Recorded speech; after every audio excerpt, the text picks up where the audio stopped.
How are you, Shabana? What's the news? Fine ఇప్పుడే రావడం మీకోసం 1 year నుంచి వెయిట్ చేస్తున్నా. ఎప్పుడు రావాలో నాకు తెలుసు, ఏ పని ఎప్పుడు చేయాలో తెలుసు. కానీ ఏ లాభం? నేను అనుకున్నది కాలేదే. కష్టపడి వెపన్స్ పంపిస్తే అవి గవర్నమెంట్ కి అప్పగించేసి అప్పలమ్మలా కూర్చున్నాం. మీరు వచ్చిన విషయం ఎవరికి తెలియకూడదని చెప్తే ముక్తార్ పోలీసులకి చిక్కాడు. అదేంట్రా అంటే తప్పించుకున్నాగా అన్నాడు. తప్పించుకోవడం గొప్ప కాదు, తప్పటడుగు వేయకపోవడమే గొప్ప. అది సరే, నువ్వేం చేస్తున్నావు? నేను ఈ ఊళ్ళో నాకు ఏం చెప్పలేదే.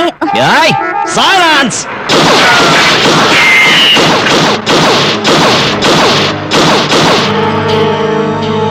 నువ్వు చెప్పు.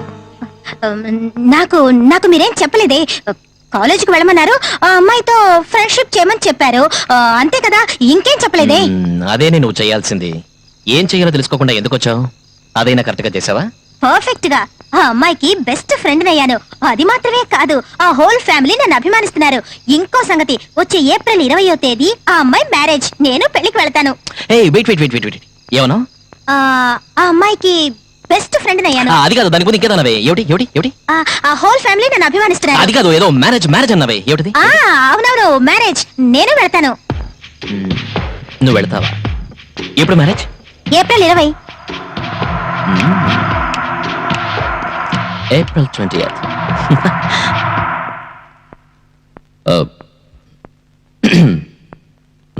సార్, ఆత్మహత్య చేసుకున్న శేఖర్కి ఆ టెర్రరిస్ట్కి ఎలాంటి సంబంధం లేదని నా అభిప్రాయం. ఆ ముక్తార్ తను తప్పించుకోవడానికి గాయత్రి హరికృష్ణ అడ్డుగా ఉన్నారని మహా తెలివిగా గాయత్రి తమ్ముడిందులో ఇరికించి వాడు తప్పించుకున్నాడు. ఇన్ ది ప్రాసెస్ పోలీసుల్ని ఫూల్సం చేశాడు.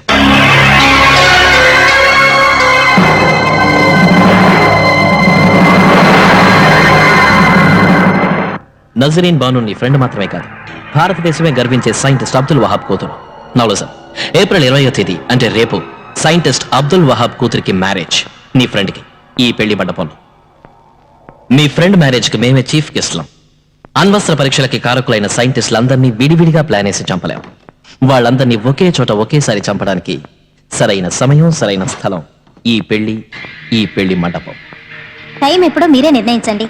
ఏమంటే ఈ పెళ్లి 3 రోజులు జరుగుతుంది. మొదటి 2 రోజులు మ్యారేజ్ ఫంక్షన్, దానికి దగ్గర బంధువులందరూ వస్తారు. అప్పుడు మనం ఈజీగా లోపలికి వెళ్ళొచ్చు. 3వ రోజు రిసెప్షన్, దానికి అబ్దుల్ వహాబ్ తో పనిచేసిన టాప్ మోస్ట్ సైంటిస్టులు అందరూ వస్తారు. పోలీస్ బందోబస్తు ఎక్కువగా ఉంటుంది. మనం లోపలికి వెళ్ళడం కష్టం.